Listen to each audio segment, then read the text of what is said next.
Okay buddies, finally classroom of the elite के season 4 का wait खत्म होता है और आज हम देखने जा रहे हैं सीजन 4 एपिसोड 1 को। और तुम्हें पता है कि क्लासरूम ऑफ द एलीट की सबसे कमाल की एक्सप्लेनेशन पूरे यूट्यूब पे बस यूरोसीजी चैनल के ऊपर ही मिलती है। तो फिर शुरू करते हैं एपिसोड 1 को। एपिसोड की स्टार्टिंग होती है सुकीशीरो से। यहाँ पर वो किसी से बात कर रहा होता है। वो यहाँ पर किसी को पूरे सेकेंड ईयर स्टूडेंट्स का डेटा बता रहा होता है। वेल, जिससे वो अभी बात कर रहा है उसका काम है अयानो कोजी कियोटाका को स्कूल से बाहर निकालना, जिससे कि अयानो कोजी वापस से व्हाइट रूम में जा सके। सुकीशीरो इससे ये भी कह रहा होता है कि उसके टैलेंट के साथ मिलकर अयानो कोजी को स्कूल से बाहर निकाल सकता है। सुकीशीरो बताता है कि जिससे वो भी बात कर रहा था वो भी अयानो कोजी की तरह ही एक व्हाइट रूम स्टूडेंट है। अगला सीन होता है स्कूल का। क्लासरूम में अयानो कोजी बैठा होता है और उसके पास मियाके आता है। मियाके उससे कहता है कि वो स्प्रिंग ब्रेक में ग्रुप मीटिंग्स में नहीं आया करता था। अयानो कोजी उससे कहता है, मैं तेरी तरह फालतू थोड़ी ना बैठा रहता हूँ, मेरे पास काम धंधे हैं। मियाके कहता है कि उसको ज्यादा कोई फर्क नहीं पड़ता था, लेकिन तब भी साकुरा और हसाबे उसको बहुत मिस कर रही थी। ये बात सुनकर अयानो कोजी कहता है, अब तो पक्का आऊंगा हर फालतू मीटिंग में। मियाके कहता है, हाँ मुझे अच्छा लगेगा तुम अगर आओगे तो। अगला सीन होता है कुशिदा और सूडो का, जो कि यहाँ पर होरिकिता की न्यू हेयर स्टाइल देखकर बहुत चौंक जाते हैं। होरिकिता उनसे कहती है,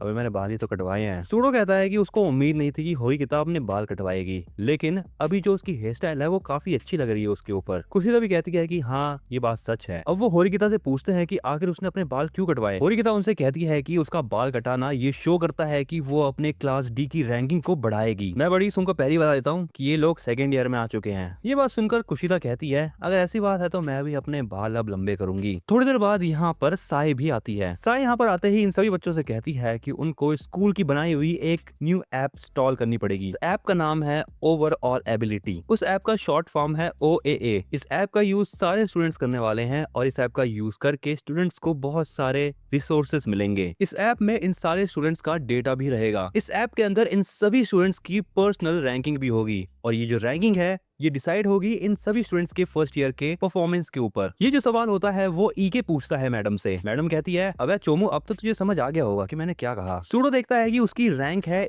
E और उसको E रैंक मिली है पढ़ाई लिखाई में। साई ये भी बताती है कि इस ऐप में उनकी जो रैंक है वो अपडेट होती रहेगी हर महीने। जैसे कि अभी सूडो की रैंक एकेडमिक्स में E है, अगर वो मेहनत करता है पढ़ाई लिखाई करता है तो अगले महीने उसकी रैंक A+ भी हो सकती है। मैडम की बात सुनने के बाद सूडो को तो मजा आ जाता है। इस ऐप का यूज करने के बाद कोई एक स्टूडेंट दूसरे स्टूडेंट के परफॉर्मेंस को भी देख सकता है। इन शॉर्ट यहाँ पर कौन कितना बड़ा वाला है ये सबको पता चल सकता है। बट साई बताती है कि आगे आने वाली रैंकिंग्स पे इस चीज का इन्हें कोई फर्क नहीं पड़ेगा। एनीवेज यहाँ पर अयानो कोजी को इन सारी बातों से घंटा कोई फर्क नहीं पड़ रहा होता है। वेल, अब यहाँ पर मिस साई बताती है कि उन्हें ऐसा लगता है कि शायद जब ये लोग नेक्स्ट ईयर में जाने वाले होंगे और स्कूल को लगा कि इनकी परफॉर्मेंस घटिया है तब इन सभी बच्चों के ऊपर पेनल्टी लग सकती है। लेकिन ये सारी बातें बस मिस साई सोच के बता रही है, कंफर्म नहीं है इस बारे में। वो साकुरा कहती है, क्या मतलब कि उसे स्कूल से बाहर निकाला जा सकता है। मिस साई ये भी कहती है कि अगर इन बच्चों को अपनी रैंकिंग से संतुष्टि ना हो तो ये लोग मेहनत कर सकते हैं। अयानो कोजी को यहाँ पर पता चल जाता है कि इस ऐप के माध्यम से लोग बस अपने पे ज्यादा फोकस करेंगे। इसका मतलब क्लास के बच्चे बस अपनी पर्सनल ग्रोथ देखेंगे, ना कि पूरे क्लास की ग्रोथ। मिस साई इनको ये भी बता देती है कि इस ऐप के पीछे जिस आदमी का दिमाग है वो है इनका ही स्कूल का प्रेसिडेंट नागुमो मियाबी। अयानो कोजी ये बात सुनकर सोचता है कि ये जो नागुमो है मुझसे भी ज्यादा दिमाग चला रहा है। मिस साई इन सभी बच्चों की इतनी ज्यादा फाड़ने के बाद अब मेन बात बताती है। वो इन सबको बताती है कि अब इनका सेकेंड ईयर का पहला स्पेशल टेस्ट होने वाला है और इसकी शक्ल ये बताते समय कुछ ऐसे हो जाती है। मैडम जी काफी खुश लग रही हैं ये बताते हुए। स्पेशल टेस्ट के अंदर इन्हें फर्स्ट ईयर के नए स्टूडेंट्स के साथ एक पार्टनरशिप करनी होगी और एक रिटन टेस्ट देना होगा। हाँ, मैं फिर से क्लियर कर देता हूँ कि ये सभी बच्चे जो है ये सेकंड ईयर में आ चुके हैं और फर्स्ट ईयर में भी नए बच्चे आ रखे हैं। मैडम बताती है कि स्पेशल टेस्ट के पीछे रीजन ये है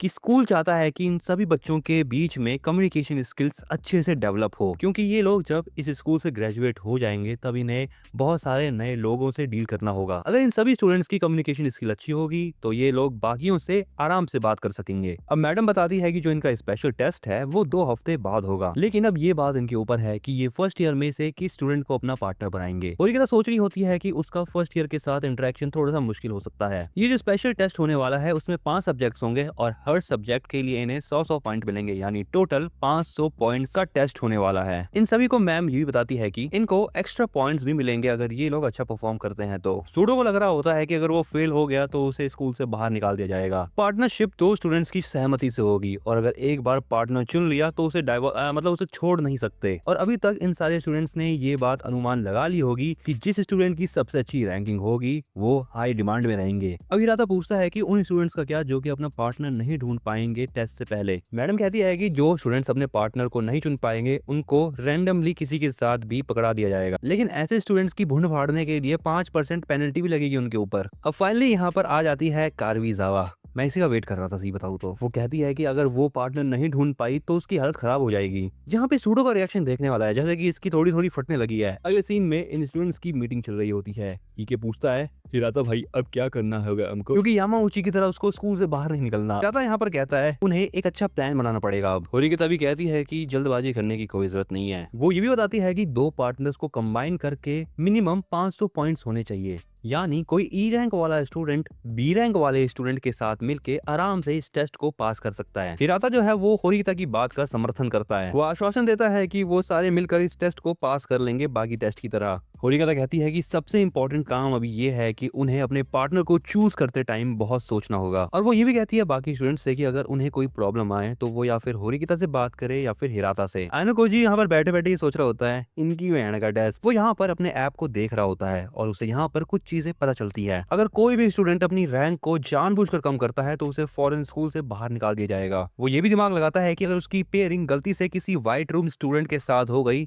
तो वो पक्का 0 स्कोर करने की कोशिश करेगा और इससे आयानोकोजी को भी बहुत नुकसान होगा और आयानोकोजी स्कूल से बाहर निकल सकता है। इसलिए अगर आयानोकोजी ने किसी गलत व्हाइट रूम स्टूडेंट को अपना पार्टनर बना लिया तब तो वो गया। उसे ये भी लगता है कि ये काम पक्का चेयरमैन शुकिशिरो का है। अगले सीन में आयानोकोजी और होरिकिता एक साथ होते हैं। होरिकिता आयानोकोजी से कह रही होती है कि क्या उसे ये बात याद है कि उसने विंटर ब्रेक में उसने आयानोकोजी से कहा था कि वो उससे कम्पीट करेगी। आयानोकोजी उससे पूछता है कि जो अपकमिंग टेस्ट है उसमें वो कम्पीट करना चाहती है उससे। होरिकिता कहती है हाँ बिल्कुल ऐसा ही है। अगर आयानोकोजी जीतता है तो फिर होरिकिता स्टूडेंट काउंसिल को ज्वाइन कर लेगी, लेकिन अगर होरिकिता जीतती है तो आयानोकोजी को अपना फुल पोटेंशियल यूज करना होगा उनकी क्लास को क्लास ए बनाने में। आयानोकोजी कहता है कि उसको इस बात से कोई दिक्कत नहीं है। अब होरिकिता उसे कुछ चीजें बताने लगती है। उसने ऐप से पता किया है फर्स्ट ईयर के ऐसे स्टूडेंट्स के बारे में जिनकी रैंक बी या फिर उससे ज्यादा है। फर्स्ट ईयर के क्लास ए में ऐसे 17 स्टूडेंट्स हैं, क्लास बी और सी में 13 स्टूडेंट्स हैं और क्लास डी में ऐसे 11 स्टूडेंट्स ही हैं। मतलब टोटल 54 स्टूडेंट्स ऐसे हैं और जो उनकी खुद की क्लास है उसमें बस 4 ही ऐसे स्टूडेंट्स हैं जिनकी एकेडमिक अचीवमेंट ई रैंक पर है। उनकी क्लास में 12 स्टूडेंट्स ही ऐसे हैं जिनकी रैंक जो है वो डी है। इसलिए आराम से उनके क्लास वालों की जो पेयरिंग है वो फर्स्ट ईयर वालों के साथ हो सकती है। आयानोकोजी कहता है कि यहाँ पर मेन प्रॉब्लम ये है कि उनकी पेयरिंग कैसे करवाएं हमारी क्लास के डी और ई रैंक के स्टूडेंट्स के साथ। और ये तो कहती है कि उनकी पहली प्रायोरिटी है सूडो को पेयर कराना। सूडो की पेयरिंग कराना इसलिए मुश्किल है क्योंकि वो बंदा थोड़ा सा लड़ाकू टाइप का है। तभी यहाँ पर इन्हें अचानक से मैसेज आता है इचिनोसे का। इचिनोसे ने यहाँ पर फर्स्ट और सेकंड ईयर के स्टूडेंट्स के बीच में एक मीटिंग रखवाई है, वो भी जिम के अंदर, और उस मीटिंग के अंदर इन दोनों को भी उसने बुलाया है। और ये कहती है कि वो सभी जो हैं वो फर्स्ट ईयर वालों को पॉइंट्स का लालच देंगे। अब आयानोकोजी भी यहाँ पर इस मीटिंग में जाने के लिए तैयार हो जाता है क्योंकि वो ये बात देखना चाहता है कि होरिकिता आखिर क्या प्लानिंग कर रही है। अब अगला सीन होता है जिम का, जहाँ पर सारे स्टूडेंट्स आ चुके होते हैं। ये तीनों नोटिस करते हैं कि जो इचिनोसे है वो सारे स्टूडेंट्स को बहुत अच्छे से हैंडल कर रही है। अब होरिकिता का यहाँ पर थोड़ा दिमाग फिरता है और वो इन दोनों को बताती है कि उन्हें इस मीटिंग में नहीं जाना चाहिए क्योंकि इस मीटिंग में आधे से ज्यादा स्टूडेंट्स तो आए ही नहीं है और जो स्टूडेंट्स नहीं आए हैं होरिकिता उन स्टूडेंट्स से जाके बात करना चाहती है। होरिकिता इन सब ये भी कहती है कि क्या इन्होंने ये चीज नोटिस नहीं करी कि इस मीटिंग के अंदर क्लास डी से कोई भी नहीं आया है। मतलब यहाँ पर कोई भी स्टूडेंट फर्स्ट ईयर के क्लास डी से नहीं है। हर एक क्लास में लगभग 40 स्टूडेंट्स हैं और अगर क्लास डी के स्टूडेंट्स नहीं आए हैं तो इसका मतलब ये है कि उनकी क्लास एक साथ काम कर रही है। आयानोकोजी भी कहता है कि क्लास 1D के पास उनका कोई लीडर है। होरिकिता का प्लान होता है कि वो जाकर सीधा क्लास डी के लीडर से बात करेगी। अगले सीन में ये लोग जा रहे होते हैं और इन्हें रास्ते में हाशिमोटो दिख जाता है। हाशिमोटो इनको ये भी बताता है कि इचिनोसे के उस मीटिंग में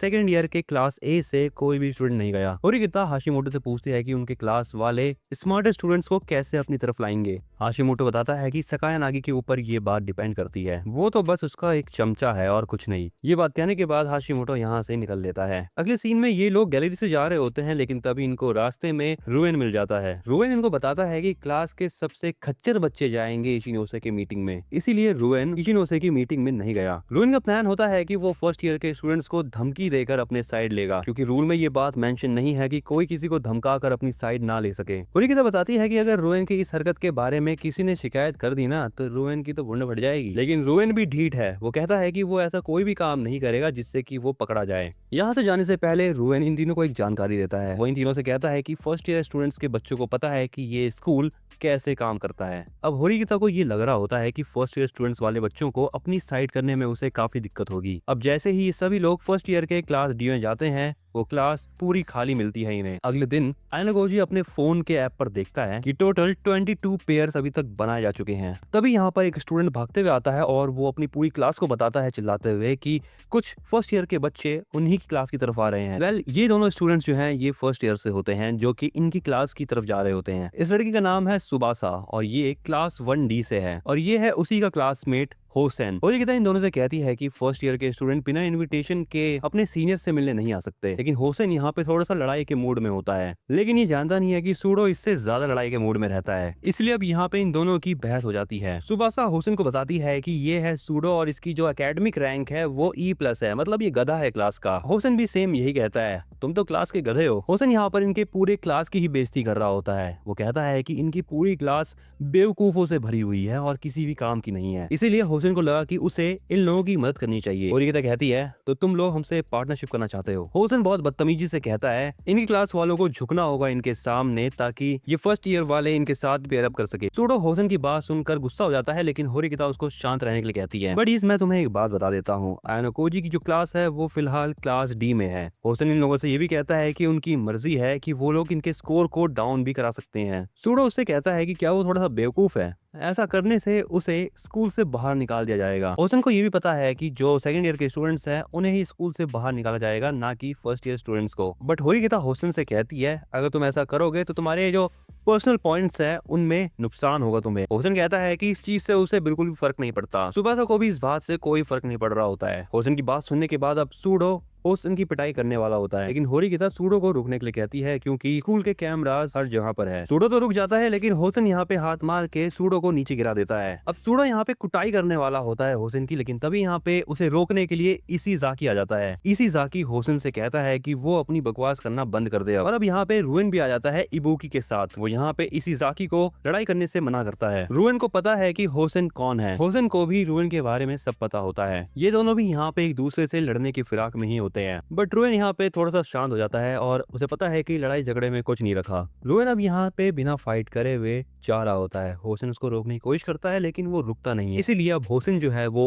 इबुकी को गले से पकड़ लेता है और उसे उठा देता है। होसेन रुएन से कहता है, क्या तुम इसे बचा सकते हो मुझसे? सुबासा यहाँ पे होसेन को शांत रहने के लिए कहती है, क्योंकि वो जानती है कि यहाँ पर कैमरास लगे हुए हैं और फाइट करने का कोई भी मतलब नहीं है। सुबासा होसेन से कहती है कि अगर वो अभी इस लड़की को नहीं छोड़ेगा तो फिर सुबासा को होसेन के अगेंस्ट एक्शन लेना होगा। ये बात सुनकर होसेन इस लड़की को छोड़ देता है और वो सुबासा से कहता है, मुझे धमकी देने के लिए बहुत जिगरा चाहिए होता है। सुबासा उसे कहती है कि उसे जो करना है वो कर ले, लेकिन तभी यहाँ पे इनका एक टीचर आता है और वो इनको बताता है कि फाइट करना अच्छी बात नहीं होती। जाने से पहले होसेन रुएन से कहता है कि वो रुएन के साथ पेयरिंग कर लेगा अगर रुएन ऐसा करने के लिए उसके सामने झुकता है तो, लेकिन रुएन ऑब्वियस सी बात है वो मना ही करेगा। जाने से पहले सुबासा इन सभी से माफी भी मांग लेती है, लेकिन वो जाने से पहले आयनाकोजी को काफी ज्यादा घूर रही होती है। और इसी के साथ बड़ीज यहाँ पर ये एपिसोड होता है एंड मैं मिलता हूँ तुमको कल ही इसके नए एपिसोड के साथ। तब तक के लिए तुम इस चैनल को सब्सक्राइब कर लो, इस वीडियो को लाइक करना मत भूलना।